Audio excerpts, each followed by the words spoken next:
그 위치도 각각 별도의 장소에 마련되어야 합니다. 고양이에게 매우 중요한 일과인데 공격당할 여지로 인해 스트레스를 받을 수 있기 때문에 큰 비용 없이도 고양이를 위한 환경을 조성해 줄 수 있습니다.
네 번째, 화장실입니다.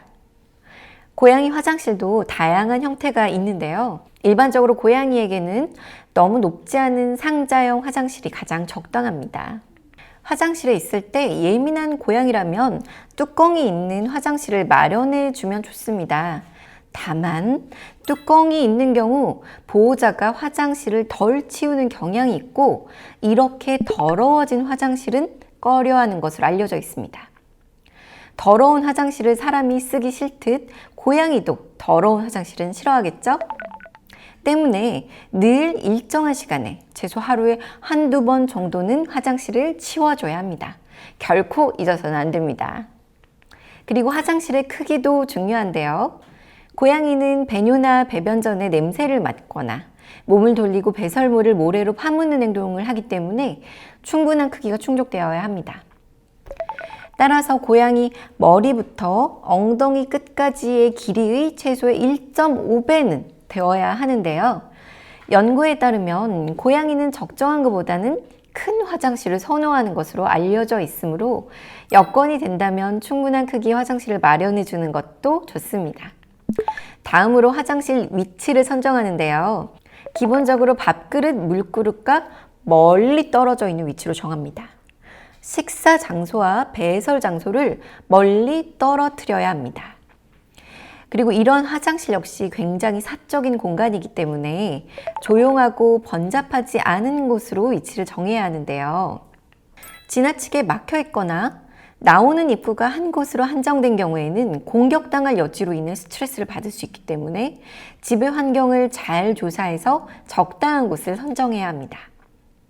만약 위치가 애매하다면 처음에 여러 곳에 놔둔 후 그중 고양이가 가장 선호하는 것을 화장실로 선택할 수 있습니다. 다섯 번째, 스크래처입니다. 스크래처는 고양이의 손톱을 갈기 위한 도구입니다.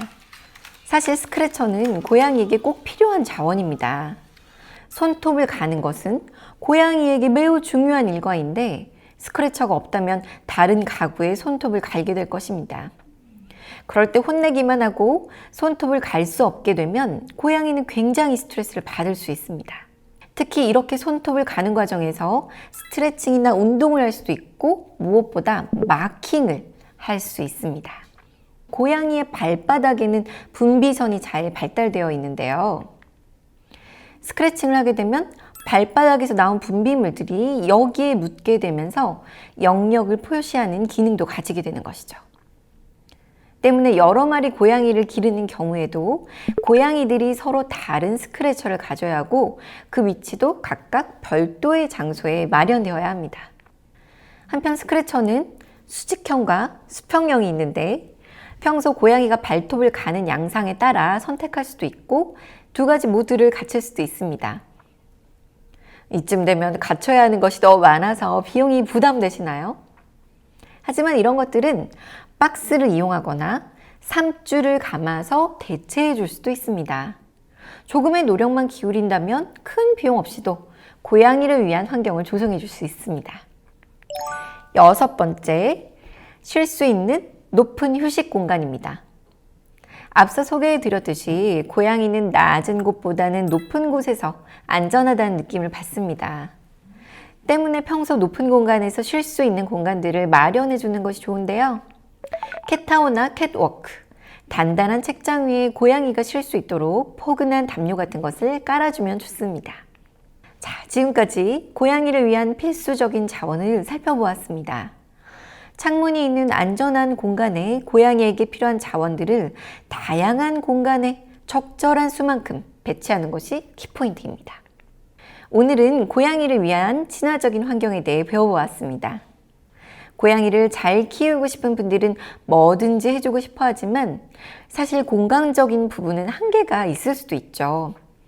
이럴 때 우리가 왜 이런 것들을 제공해줘야 하는지 고양이의 본능을 이해할 수 있으면 중요한 점에 초점을 맞추어 공간을 조성해 줄 수 있습니다. 이런 의미에서 오늘 배운 것들이 도움이 됐기를 바랍니다.